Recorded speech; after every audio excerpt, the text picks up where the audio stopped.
ఆముదాల మురళి గారు సంస్కృతోపన్యాసకులుగా తిరుపతిలో వారు పనిచేస్తున్నప్పుడు నాన్నగారికి ఆశావాది ప్రకాష్ రావు గారి ద్వారా పరిచయం. వారికి సోదర సమానులు కూడా. అలాగా మొట్టమొదటిసారి వారిని తెలంగాణ ప్రాంతానికి పరిచయం చేసి ఎన్నో అవధానాలని నిర్వహించి వారిని ప్రోత్సహించి వెన్ను తట్టినటువంటి వారు మా నాన్నగారు డాక్టర్ మంకాల రామచంద్రుడు గారు. అప్పుడు వేసిన బీజం మరి ఎలానో తెలియదు కానీ అవధాన విద్యా వికాస పరిషత్కు ఒక మూలస్తంభమై నేడు ఎందరో యువ అవధానులు ఇలా మన ముందు ఇంత గొప్పగా అవధానం చేయటానికి కారణభూతం అవుతూ ఉంది.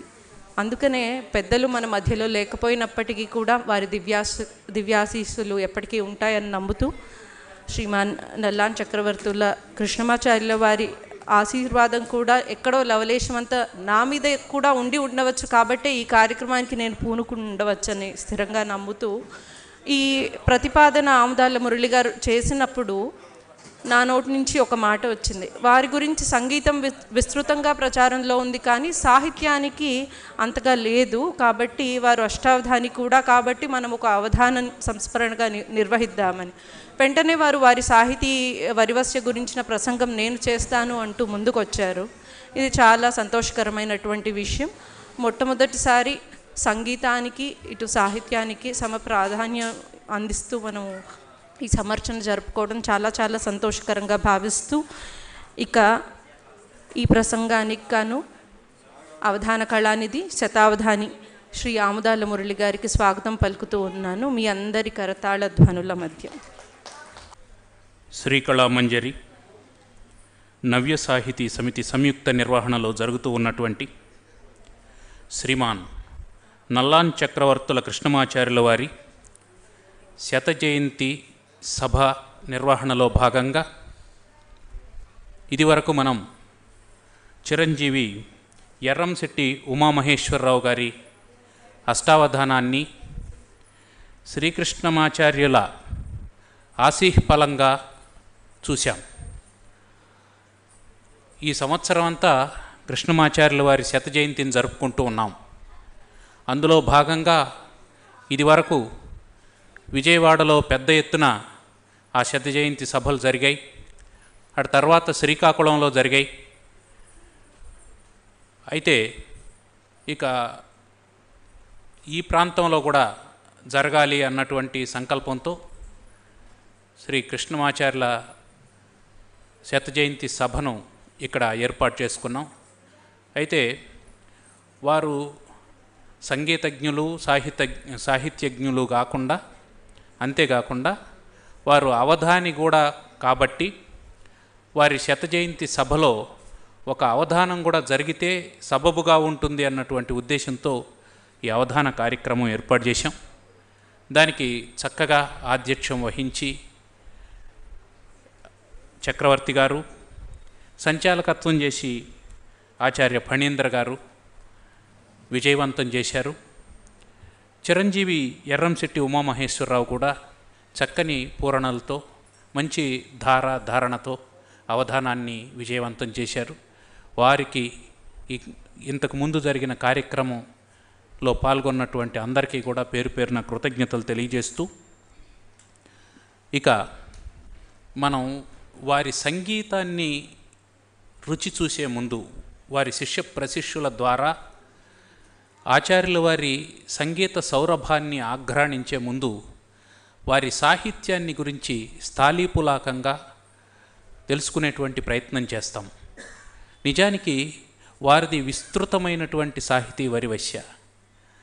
అంత విస్తృతమైనటువంటి సాహితీ వరివశ్య ఉన్నటువంటి సంగీతకారులు మరొక్కరు ఉండరని నా భావన. ఎందుకంటే ఏదో ఒకదానికి అంకితమైనటువంటి వారు దాంట్లోనే పూర్తిగా పరిశోధన చేయడం, పరిశ్రమ చేయడం జరుగుతూ ఉంటుంది. కానీ వీరు సంగీతాన్ని సాహిత్యాన్ని సమస్కందంగా తీసుకొని రెండింటిలోనూ తలస్పర్శి పాండిత్యాన్ని సముపార్జించడం అనేది ఇక్కడ విశేషమైనటువంటి విషయం. పదవి లభించినంత తన భారము సర్వము తీరిపోయెనంచు ఎదతలపోసి సౌధముపైన్ సుఖనిద్రమునుంగకుండ సౌధముపైన్ సుఖనిద్రమునుంగకుండ అభ్యుదయ పథాన శాంతి సుఖభూమిగ దేశమునర్ప శక్తి సంపదలను దారవోయవలే ప్రాణములైనను సంగగావలెన్. పదవి పొందినటువంటి నాయకుడు ఎలా కర్తవ్యోన్ముఖుడు కావాలి అని చెబుతూ ఉన్నటువంటి పద్యం శ్రీమాన్ నల్లాన్ చక్రవర్తుల కృష్ణమాచార్యులు వారు రచించినటువంటి బిడాల మోక్షం అనేటువంటి కావ్యంలో ఉంది. సంగీత సాహిత్య కళానిధి, గాన కళా ప్రపూర్ణ, హరికథా చూడామణి, సంగీత కళా సాగర, అవధాన సార్వభౌమ ఇత్యాది బిరుద నామములతో విరాజిల్లినటువంటి కృష్ణమాచార్యుల వారు 1923లో కృష్ణా జిల్లా జగ్గయ్యపేటలో జన్మించారు. కాబట్టి ఈ సంవత్సరం అంతా కూడా శత జయంతి సంవత్సరం. వీరి తల్లిదండ్రులు శ్రీమతి వెంకటరమణమ్మ గారు, శ్రీమాన్ జగన్నాథ తిరువెంకటాచార్యుల వారు. వీరు తండ్రి వద్ద తర్క వ్యాకరణ మీమాంసాదులు అధ్యయనం చేశారు. చిలుకమర్రి కేశవాచార్యుల వద్ద, గాయక సార్వభౌమ పారుపల్లి రామకృష్ణయ్య గారి వద్ద సంగీత శిక్షణను పొందారు. 1948 నుండి 1984 వరకు ఆకాశవాణి విజయవాడలో నిలయ విద్వాంసులుగా పనిచేసిన వీరు 2006 ఆగస్టు 24వ తేదీన పరమపదించారు. నిజానికి వీరే అసలైనటువంటి సాహితీ సత్పుత్రులు. ఎందుకంటే సంగీతమపి సాహిత్యం సరస్వత్యాస్తనద్వయం ఏకమాపాత మధురం అన్యదాలోచనామృతం అన్నారు. ఏ బిడ్డడైనా తన తల్లి స్తనద్వయం నుండి క్షీరాన్ని గ్రోలుతాడు. కేవలం సాహిత్యం తెలిసినటువంటి వారు కానీ, కేవలం సంగీత సాధన చేసినటువంటి వారు కానీ సరస్వతీ పుత్రులని అనడానికి ఈ అబాణకం ఒప్పుకోదు. అందువల్ల సంగీతము సాహిత్యంలో సమస్కంధమైనటువంటి పరిశ్రమ ఉన్న కారణం చేత కృష్ణమాచార్యుల వారిని మనం సరస్వతీ పుత్రులుగా మనం భావించి వారిని కొలవచ్చు. ఇక వీరు గోదాస్తుతి, బిడాల మోక్షం, పరకాల విలాసం, త్యాగరాజ చరితం, నారాయణ శతకం, నృసింహతాండవ హరికథ, త్యాగరాజ అష్టోత్తరం, ఆలయాలు ఆల్వారులు, దుర్మోహ నిర్మూలనం, ప్రాచీన భగవద్గీత పరామర్శం, ఆరావ ముదు ఖండనము, కృష్ణమాచార్య సంగీత కృతులు, స్వరరాగ సుధ వ్యాస సంకలనం, సంప్రదాయ వాంగ్మయ సౌరభం ఇత్యాది రచనలను ఆంధ్ర భాషలో చేశారు. ఆచార్యులు వారి ఉభయ భాషా వైశారథ్యానికి నిదర్శనం వారి సంస్కృత రచనలు. రామాయణ కథాయాం వ్యపదేశాః, మృత సంజీవ నాటకం, శఠకోపచరితం, నౌకాచరితం అన్నటువంటి రచనలతో పాటు రామాయణ, భక్త జయదేవాది హరికథలు సంస్కృతంలో రచించారు. వీరు రాసినటువంటి విప్రనారాయణ యక్షగానం వేదాంతం వారిచే అనేక పర్యాయాలు ప్రదర్శితమైంది. ఆచార్యుల వారి సంగీత సాహిత్య సేవను గుర్తించి తెలుగు విశ్వవిద్యాలయం విశిష్ట పురస్కారాన్నిచ్చి సత్కరించింది. చెన్నై సంగీత అకాడమీ వారు ఉత్తమ వాగ్గేయకార పురస్కారంతో ఆచార్యుల వారిని 2005లో సత్కరించారు. ఈ పురస్కారాన్ని పొందిన తెలుగువారిలో వీరే ప్రథములు, ఏకైకమైనటువంటి వారు. ఇక మాతృ సంస్థ అయినటువంటి ఆకాశవాణి స్వర్ణోత్సవాల సందర్భంగా 1988లో వీరు విశిష్ట పురస్కారాన్ని పొందారు. అనేకమైనటువంటి అష్టావధానాలు కూడా చేసినటువంటి వీరి శత జయంతి సందర్భంగా మనం ఒక అష్టావధానాన్ని ఏర్పాటు చేసుకొని వారి సంగీత సాహిత్య సేవల్ని మనం సంస్మరించుకుంటూ ఉన్నాం. ఇది వారి వారసత్వానికి సరైనటువంటి సంస్మరణగా భావించి ఈ కార్యక్రమాన్ని చేసుకుంటూ ఉన్నాం. ఆచార్యులు వారి రచనలు చాలా విస్తృతమైనటువంటివి. వారి పరిశీలనా శక్తి చాలా నిశితమైనటువంటిది. కేవలం 145 పద్యాల్లో వారు బిడాల మోక్షం అనేటువంటి అధిక్షేప కావ్యం రాశారు. ఇది అధిక్షేప కావ్యాలలోనే అగ్రగామి అయినటువంటి కావ్యం. మనకు సంస్కృతంలో వాంఛేశ్వరుడు కుట్టి కవి అనే పేరు కలిగినటువంటి ఆయన మహిష శతకం రాశారు. అది ప్రౌఢమైనటువంటి శతకం. ప్రతి శ్లోకంలోనూ శ్లేషలతో ఉండి ఒకవైపు ఆ లులాయం అంటే మహిషాన్ని, మరోవైపు రాజును ఇద్దరినీ తెలియజేసే విధంగా ఉంటుంది. అది శ్లేషానుప్రాణితమైనటువంటిది కాగా, ఇక్కడ బిడాల మోక్షం ఆ శ్లేష కాకుండా కేవలం అధిక్షేప కావ్యం. అయితే ఇది ఆచార్యుల వారి కాలంలో, సమకాలంలో ఏ సంఘటన వల్ల వారు ప్రేరితులై ఈ అధిక్షేప కావ్యం రాశారో మనకు తెలియదు, కానీ ఇది సార్వకాలికమైనటువంటి కావ్యంగా నిలిచిపోయింది.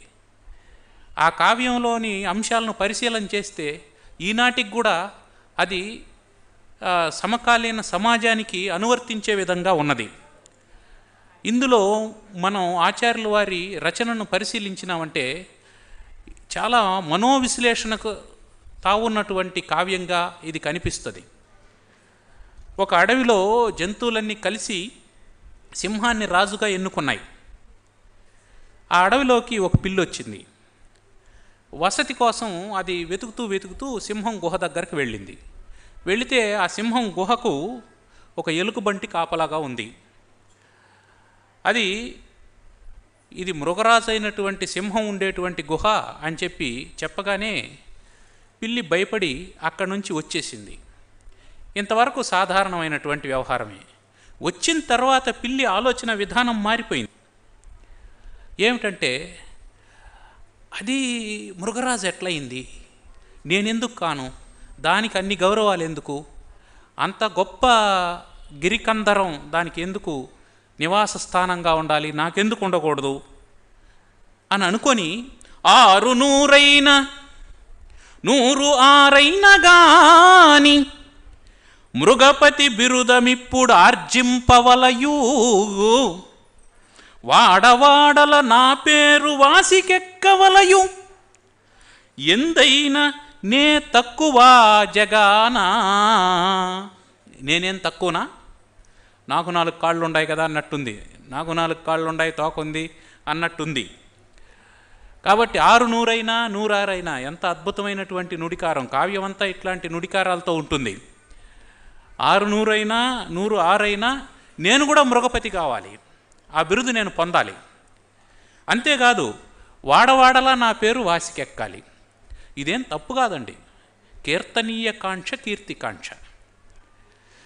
కాంక్ష ఉండకూడదని అంటారు, కానీ కీర్తికాంక్ష ఉండొచ్చు. అయితే కీర్తికాంక్ష ఎట్లా ఉండాలి అంటే, దానికి సరైనటువంటి సాధన చేసి కీర్తిని పొందడం వేరు. సాధన లేకుండా కొన్ని బృందాలను పెట్టుకొని, కొన్ని టీములను పెట్టుకొని దాన్ని ప్రచారం చేసుకోవడం వేరు. అది మనం ఈనాటి సమాజంలో, రాజకీయ వ్యవస్థలో మనం చూస్తూ ఉన్నాం.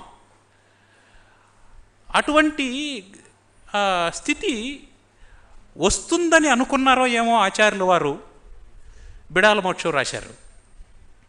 ఖచ్చితంగా ఈ పిల్లి ఆలోచన విధానమే ఇప్పుడున్నటువంటి చాలామంది నాయకుల ఆలోచన విధానానికి సరిపోలుతూ ఉంది. ముసలి ఏనుగులను చంపేటువంటి సింహం మృగరాజు అయితే, ఎలుకలు ఎంత వేగంతో పరిగెత్తాయి, అసలు కనిపించకుండా కలుగుల్లో పోయి దూరుకుంటాయి. కనిపించకుండా దూరుకుండేటువంటి ఎలుకల్ని నేను పట్టి చంపుతూ ఉన్నానంటే సింహం కంటే నేనే కదా గొప్ప అని పిల్లి అనుకున్నదట. అంతేకాదు, విఘ్నాలు వస్తాయి అంటే కులపర్వతాలు కూడా భయపడతాయి. అట్లాంటి విఘ్నాలని పోగొట్టేటువంటి వాడు వినాయకుడు. ఆ వినాయకుడు ఎక్కడికైనా వెళ్ళాలి అని అంటే అతనికి వాహనంగా ఉండేటువంటిది ఎలుక. అట్లాంటి ఎలుకే నాకు భయపడుతుంది, కాబట్టి నేను సింహాని కంటే గొప్పదాన్ని. ఎంత ఆలోచన విధానం, ఎంత ఊహాశాలిత్వం, ఎంత ఊహాశాణత్వం. కాబట్టి నేను సింహానికంటే తక్కువ కాదని అనుకున్నది. సరే, తనకు కూడా మృగరాజు అనే బిరుదు ఉండి తీరాలనుకున్నది. సరే, సింహానికేమో మిగిలిన జంతువులన్నీ ఇచ్చాయి, మరి తనకెవరు ఇస్తారు బిరుదు అంటే, స్వార్జితం ఉత్తమమ్మని అందురు. ఏదైనా మనకు మనం సంపాదించుకుంటే అది ఉత్తమం. ఉత్తమం స్వార్జితం విత్తం, మధ్యమం పితురార్జితం అని చెప్పినారు. దాని తర్వాత అది వద్దులేండి మనకు. కాబట్టి ఉత్తమం స్వార్జితం విత్తం దాన్ని మాత్రమే పెట్టుకున్నది. స్వార్జితం ఉత్తమమ్మని అందురు. జనులు ఆత్మబుద్ధియే సౌఖ్యదము, ఆత్మబుద్ధిం సుఖం చేయవా అని చెప్పి అన్నారు. కాబట్టి నా ఇచ్చవచ్చు మార్గాన నేన బిరుదు ధరించుకొందు నిబ్బరము తోడా. ఎవడైనా ఇచ్చేందుకు వానికి అంత క్వాలిఫికేషన్ ఎక్కడుందండి? ఉన్నట్టుండి ఒక ఆయన ఒకనాడు పొద్దున్నే మహాకవి అని బిరుదు తగిలించుకున్నాడు. మాస్టారు ఎప్పుడిచ్చారు ఇది? నిన్న సాయంకాలం రాసుకున్నప్పుడు రాసుకోలేదు, పొద్దున్నే రాశారు, రాత్రి ఏమైనా సభ జరిగిందా అండి అని అంటే, భలేవాళ్ళండి, నాకు బిరుదిచ్చేంత స్థాయి ఎవరికి ఉంది, కాబట్టి నాకు నేనే బిరుదు ఇచ్చుకున్నాను అని చెప్పి అన్నాడట. అట్లా మంచి రోజు చూసి మనమే బిరుదులను తగిలించుకోవాలి అని పిల్ల అనుకున్నది. ఇది ఈనాటి సమాజంలో లేదా అండి? ఇది ఖచ్చితంగా ఉంది. కాబట్టి సమకాలీన సమాజాన్ని, భావికాల సమాజాన్ని కూడా క్రాంత దర్శిత్వంతో చూడగలిగినటువంటి వారు కృష్ణమాచార్యుల వారు. అందుకని ఆయన ఏం చేసే, ఒక ఆకు మీద ఒక ఆకు తీసుకొని మృగరాజు అని రాసుకొని మెడగట్టుకున్నది పిల్లి. సో బిరుదుని మెడకు తగిలించుకునేసింది. ఇక రాజు అయిపోయిన తర్వాత రాజమందిరం ఉండాలి కదా, అందుకని మందరాద్రి పైన ఆకాశాన్నంటే ఒక సాల వృక్షం, మద్ది చెట్టు, ఆ ఎత్తైనటువంటి మద్ది చెట్టుకు ఒక తొర్ర ఉంది. ఆ తొర్రని నిలయంగా మార్చుకున్నది. సింహంలో నేనున్నాను కాబట్టి ఆ మద్ది చెట్టు తన మౌలిలో నన్ను ధరించింది, ఇంకా నాకు సింహానికంటే తక్కువే ఉంది అని అనుకున్నాడు. అనుకొని అతడు శైలమునెక్కు ఇతడు సాలమునెక్కు ఎలమినాతని కన్న ఇతడే ఘనుడు తన గురించి చెప్పడం ప్రారంభించింది. ఎందుకంటే చెప్పుకోవాలి, మన గురించి మనం చెప్పకపోతే పబ్లిసిటీ ఎట్లొస్తుందండి? అందుకని పబ్లిసిటీ ప్రారంభం చేసింది, సెల్ఫ్ పబ్లిసిటీ ప్రారంభం చేసింది. సరే, వచ్చినటువంటి వాళ్ళంతా ఎంతో కొంత మొహమాట ఉంటుంది కదండి, అందువల్ల మౌనంగా విన్నారు. మెల్లగా ఒక చిరునవ్వు నవ్వారు. ఆ మౌనాన్ని అంగీకారం అనుకున్నదట. ఆ చిరునవ్వును హర్షంగా పిల్లి భావించిందట. వాళ్ళు కూడా సంతోషించారని చెప్పి అనుకున్నదట. అనుకొని ఇట్లా కాలం గడుస్తుంటే దీని వింత వింత వేషాలు చూసి ఇది దారి తప్పోతుంది, దీన్ని ఏదో ఒకటి చేయకపోతే మొత్తం అడవికంతా ప్రమాదం వచ్చేటట్టుందని ఒక కుక్క అనుకొని ఒకరోజు దగ్గరకు వచ్చి పిల్లి బావా అని పిలిచిందట. పిల్లి బావా అనగానే దీనికి కోపం వచ్చింది. బావయట బావ, బావయట బావ, వాని అప్పను నొసంగి నాడ నాకు బావయట బావ.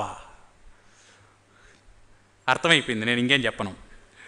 వాడేడా నేనేడా, వాడెక్కడా నేనెక్కడా, బిడాల వరేణ్యుడా మృగేంద్రుడా అని పిలవచ్చు కదా, చూస్తాను వాని సంగతి చూస్తానని చెప్పని వచ్చింది.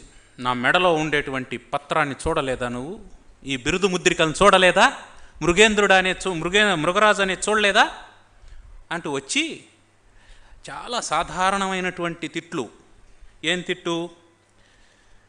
నువ్వు పిల్లి, నీ తండ్రి పిల్లి, నీ తాత పిల్లి, నీ ముత్తాత పిల్లి అని చెప్పి తిట్టింది. ఇది సహజమే కదండి. అంటే ఆచార్యుల వారి యొక్క లోక పరిశీలన శక్తి. అంటే ఒక కావ్యం జనామోదాన్ని ఎప్పుడు పొందుతుంది అంటే, ప్రజల్లో ఏం జరుగుతుందో అది కావ్యం లేకొచ్చినప్పుడు అది జనామోదాన్ని పొందుతుంది. మనం కనిపించాలి, మన మాటలు వినిపించాలి కావ్యంలో. ఆ విధంగా బిడాల మోక్షాన్ని రాశారు వారు. అట్టా అంటుంటే, అయ్యో బావగారు మీరేం కోప్పడకండి, మీకు సన్మానం చేయడానికి వచ్చాను, మీ గురించి అందరూ చెప్పుకుంటుంటే విన్నాను అని కుక్క చెప్పి దాని మెడలో ఉండేటువంటి ఆ బిరుదును లాగేసింది. లాగేస్తే కోపం వచ్చింది పిల్లికి, కుక్క మీదకి ఉరికింది. ఇంకా కుక్కకు కోపం వచ్చి పిల్లి మీద పడింది. ఎట్లో కట్ల తప్పించుకొని పిల్లి చెట్టు ఎక్కేసి, చావలేదు కాని కన్నులొట్టబోయే, దైవ సహాయం వల్ల అది కూడా జరగలేదు అనుకుంది. చావు తప్పి కన్ను లొట్టబోయింది అని చెప్పి అంటాం కదండి లోకంలో ఉన్నటువంటి సామెత. ఆ సందర్భానికి చక్కగా అతుక్కునేటువంటి దాన్ని ఆచార్యుల వారు అక్కడ పెట్టి చావు తప్పి కన్ను లొట్టబోయింది అంటారు. కానీ కన్ను కూడా లొట్టబోలేదు, తప్పించుకున్నది, దెబ్బ కూడా తగలలేదు. ఆ తప్పించుకోవడానికి కారణం ఏం చెప్పారంటే దైవ సహాయం వల్ల నేను తప్పించుకున్నాను అని చెప్పని అన్నది. ఇక ఇట్లా ఉంటే సాధారణంగా ఏం జరుగుతుందంటే, ఎవరైతే ఇట్లా పరిశ్రమ లేకుండా పాండిత్య సముపార్జన చేయకుండా కీర్తి కోసం వెంపర్లాడుతూ ఉంటారో వాళ్ళ వెంట ఒక గుంపు చేరుతుంది. వాళ్ళు ఏం చేస్తుంటారంటే వీళ్ళని పొగుడుతూ వాళ్ళు బ్రతుకుతూ ఉంటారు. వాళ్ళకు కూడా తెలుసు వీళ్ళ దగ్గర ఏమీ లేదని, కానీ ఏమీ లేదని చెప్పరు. మీరు అట్లాంటి వాళ్ళు, మీరు ఇంద్రుడు చంద్రుడు అని చెప్పి అంటూ ఉంటారు. కాబట్టి అట్లాంటి వర్గం ఇటు చేరింది. అట్లాంటి వర్గాలను ఏమంటాం మనం, గుంట నక్కలు లాంటి వాళ్ళు అంటారు. సరిగ్గా ఒక నక్క వచ్చింది. ఆ నక్కను అక్కడ ప్రవేశపెట్టడం, ఆ మనస్తత్వాన్ని ఎరిగినటువంటి వారు కాబట్టి ఆచార్యులు నక్క అక్కడికి వచ్చింది అని చెప్పి అన్నారు. నక్క ఏం చేస్తుంది? మోసం చేస్తుంది. మోసం చేయడం అంటే ఏమిటి? సత్యాన్ని చెప్పకపోవడం మోసం చేయడం. సత్యం ఏమిటి? ఇది పిల్లి. కానీ అసత్యం ఏమిటి అక్కడ? అది నువ్వు పిల్లి అని చెప్పకుండా నువ్వు మృగరాజు అని చెప్తాంది. కాబట్టి మనల్ని పొగుడుతూ ఉన్నారు ఎవరైనా అంటే వాళ్ళు ఏ వర్గానికి చెందినటువంటి వాళ్ళు అనేది మనం అంచనా వేసేదానికి ముందు మనం ఆ పొగడతలకు సరిపోతామా లేదనేది చూసుకున్నామంటే జాగ్రత్తగా ఉండే అవకాశం ఉంటుంది అనే హెచ్చరిక ఇందులో ఉంది. తర్వాత ఏం చేసింది? అయ్యా మీరు ఇట్లా ఇదండి పత్రాల్లో రాసి కట్టుకుంటూ ఉంటే ఎవరో ఒకరు పీకేస్తారు. అట్లా కాకుండా మీ వీపు మీద మృగరాజు అని వాత పెట్టేసుకున్నారనుకోండి, అది శాశ్వతంగా ఉంటుంది కదా అని చెప్పి అన్నది నక్క. అంటే దానికి అంగీకరించింది. కీర్తి కండూతి ఇంత తీవ్రమైనటువంటిది. చివరికి ఒప్పుకున్నది. సరే, దానికి లోపల పగ రగిలిపోతూ ఉంది నక్క. ఎందుకని? దీని ఓవర్ యాక్షన్ భరించలేకుండా పోతుంది. అందుకని కసిదీరా వాత పెట్టింది మృగరాజు అని. నొప్పి దానికి కదా, దీన్నేం పోతుంది, వాత పెట్టింది. ఎప్పుడైతే వాత పెట్టిందో, మూర్ఖత్వం ఎప్పుడు సత్యాన్ని దూరం చేస్తుంది. ఆ పిల్లి ఏమనుకున్నదంటే, బా ఎంత బంగారు పళ్ళెరమునకేనా గోడ చేర్పు కావాలయో అని అనుకొని, నువ్వు నా స్నేహితుడివి, నన్ను నా అభ్యుదయాన్ని కోరుకుంటూ ఉన్నటువంటి వాడివి కాబట్టి నువ్వు నాకు మంత్రిగా ఉండాలా అని పిల్లి నక్కను మంత్రిగా చేసుకున్నది. అంటే మంత్రివర్గంలో ఎట్లాంటి వాళ్ళు ఉంటారు అనేది మనం దీన్ని బట్టి అర్థం చేసుకోవాలి. మంత్రివర్గంలో మనం చేరాలి అని అంటే, ఆత్మీయ వర్గంలో చేరాలి అంటే, అవతల వాడు పిల్లైనా సరే మనం మృగరాజు అని చెప్పేటువంటి ఆత్మవంచన మనకు ఉండాలి. అవతల వాడిని పిల్లి అని చెప్పినామంటే మనల్ని గెట్ అవుట్ అంటారు, అంతేగాని మంత్రివర్గంలోకి రమ్మనరు. సరే, ఇప్పుడు ఇక నక్క దానికి తోచినటువంటి సలహాలు కదా అది ఇస్తుంది. అది ఏం సలహా ఇచ్చిందంటే, అయ్యా మీ ప్రతిభ మీరు ఇక్కడే ఉంటే ఎవరికీ తెలియదు, కానీ మీ గురించి చెప్పేటువంటి ఒక ఐపాక్ టీం కావాలా అని చెప్పింది.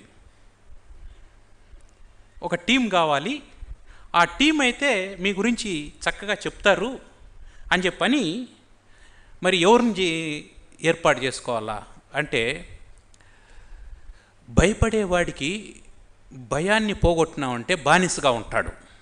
ఇది రూల్. భయపడేటువంటి వాడిని, భయాన్ని పోగొట్టామంటే వాడు జీవితాంతం మనకు బానిసగా ఉంటాడు. ఇదేంటి అన్సంగ్ రూల్ అన్నమాట. అందువల్ల నక్కేం చేసింది, ఈ తెలివితేటలన్నీ దానికి ఉన్నాయి కాబట్టి మీరంటే ఎలుకలు భయపడతాయి.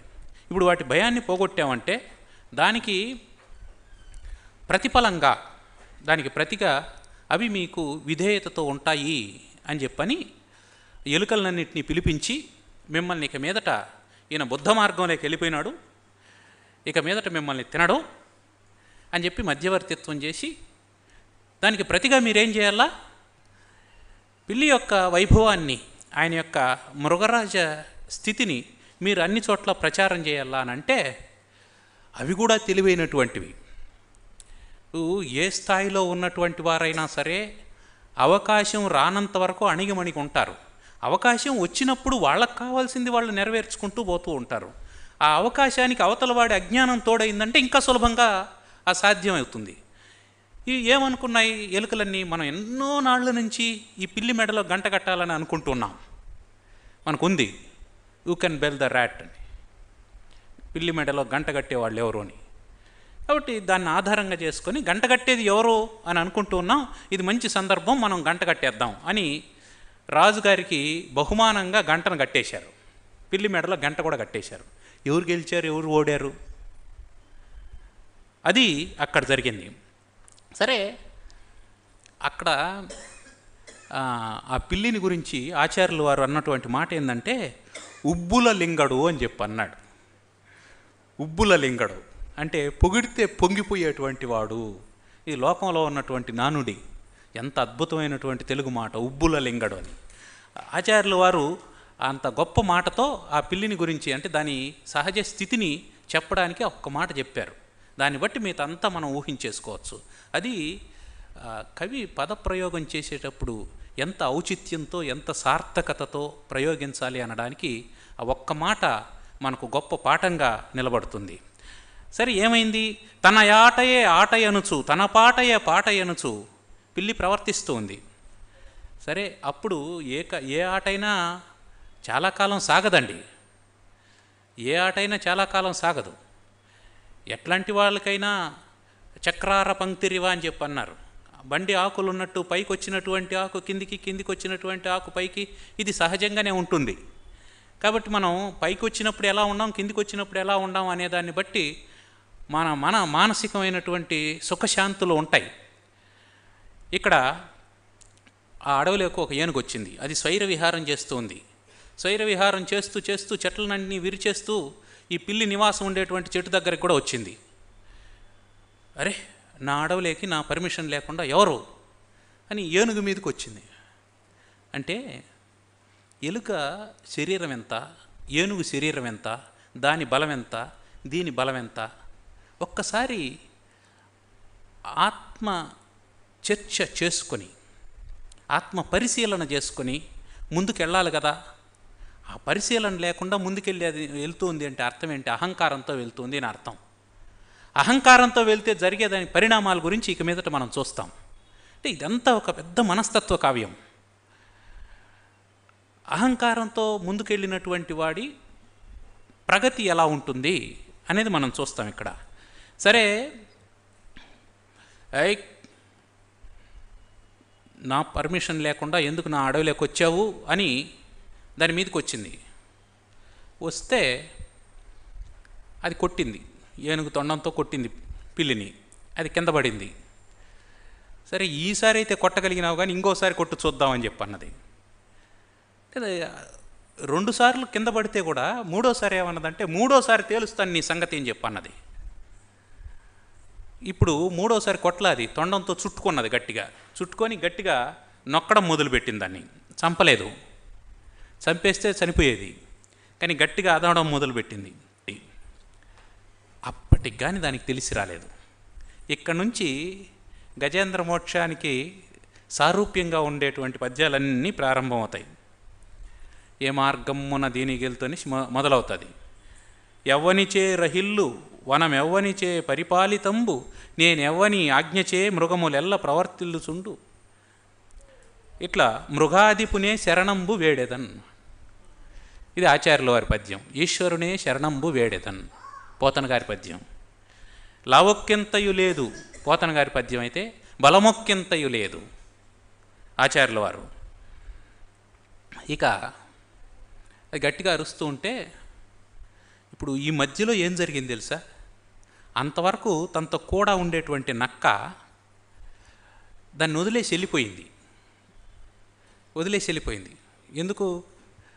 ఎవరికైనా అంతే కదా, అవతల వాళ్ళు రాజ్య విహీనులైతే, రాజ్య భ్రష్టులైతే, పదవీ భ్రష్టులైతే, అంతవరకు చుట్టూ ఉన్నటువంటి వాళ్ళు మళ్ళీ వెంటనే పోయి కొత్త బొకేలు కొనుక్కొని ఎవరికి అధికారం వచ్చిందో వాళ్ళ దగ్గరికి వెళ్తారు కదా, సహజం కదా.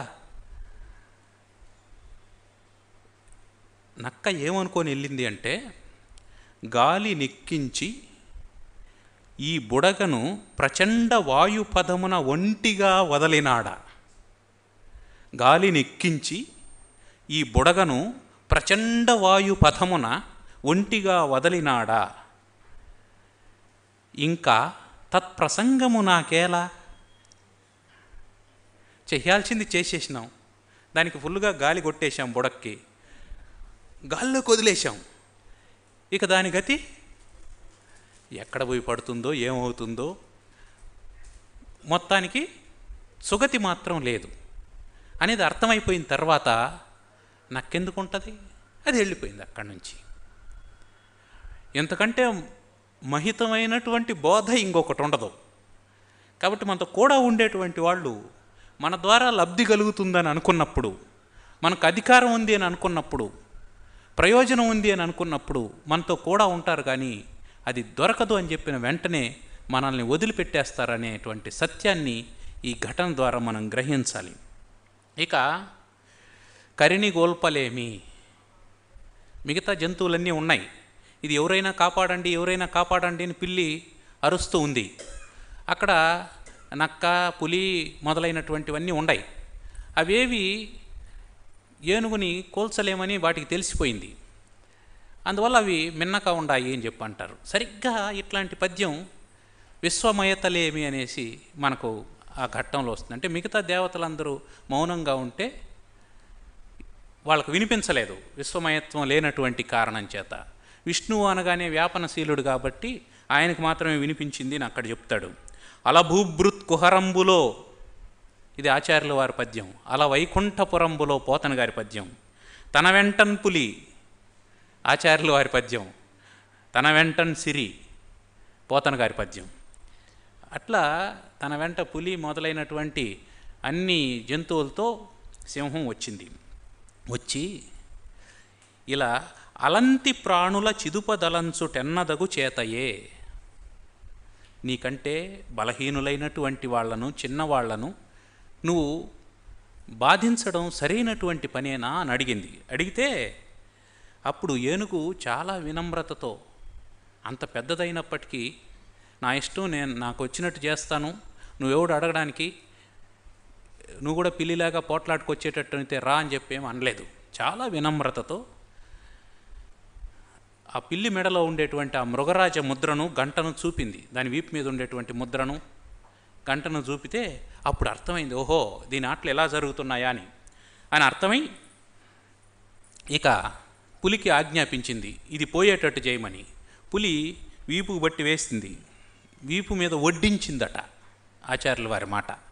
ఆ వీపు మీద వడ్డిస్తే ఇక దాని ఆ మృగరాజ లాంఛనము ఇవంతా పోయాయి. సాహస వృత్తిని చెరియింపబోకుమని సింహం బుద్ధి చెప్పి పిల్లిని నగరాల్లో పోయి బ్రతుక్కో, నీకు అడవి పనికిరాదని చెప్పి పంపించేసిందట. ఇది వారు రాసినటువంటి అధిక్షేప కావ్యం.